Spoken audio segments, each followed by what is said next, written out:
रात बहुत शांत थी। शहर के शोर के बीच एक ऊंची छत पर एक टॉमबॉय लड़की आशी अकेली बैठी थी। ढीली काली हुडी, छोटे भीगे बाल, थकी हुई आंखें और दिल में बस एक सवाल, मैं सच में इस दुनिया के लायक हूँ? आशी बचपन से सबसे अलग थी। उसे लड़कियों जैसा रहना कभी पसंद नहीं था। ना उसे दुनिया के बनाए नियम समझ आते थे।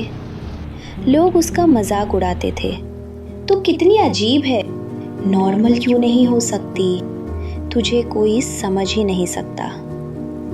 धीरे धीरे उसने लोगों से बात करना कम कर दिया। फोन हमेशा साइलेंट रहने लगा।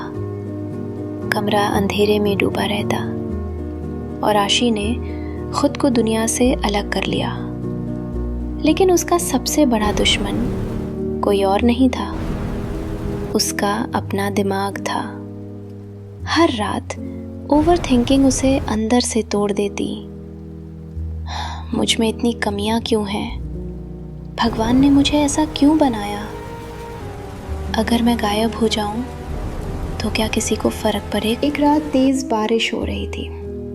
आशी छत के कोने में बैठी रो रही थी।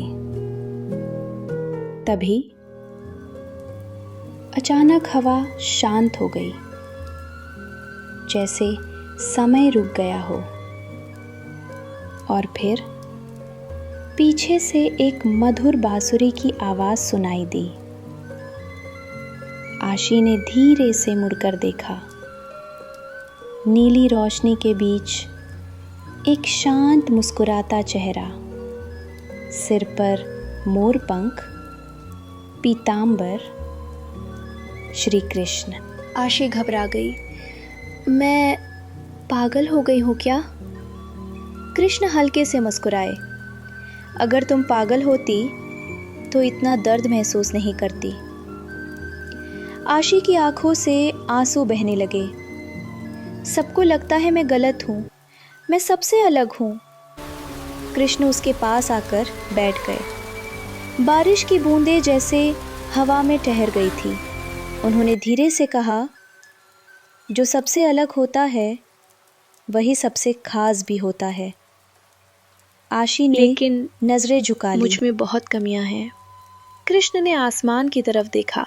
बादलों के बीच चमकता चांद दिखाई दे रहा था। फिर उन्होंने मुस्कुराकर कहा, चांद में भी दाग होते हैं आशी, फिर भी लोग उसे खूबसूरत कहते हैं। कुछ पल के लिए सब शांत हो गया।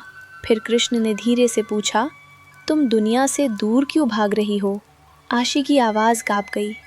क्योंकि मुझे लगता है दुनिया मुझे कभी स्वीकार नहीं करेगी। कृष्ण मुस्कुराए और बहुत प्यार से बोले, लेकिन क्या तुमने खुद को स्वीकार किया है?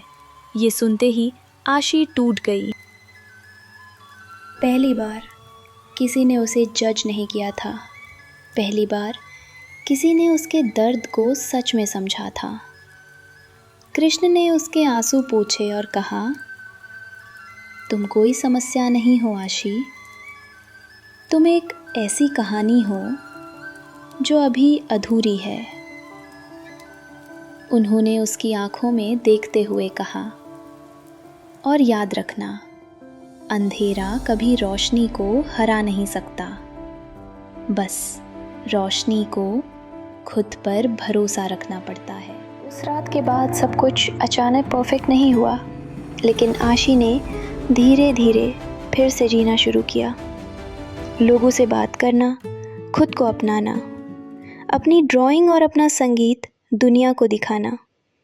और जब भी ओवरथिंकिंग वापस आती, दूर कहीं, उसे फिर वही बांसुरी की आवाज़ सुनाई देती, जैसे कृष्ण अब भी उससे कह रहे हों, तुम अकेली नहीं हो, तुम अकेली नहीं हो।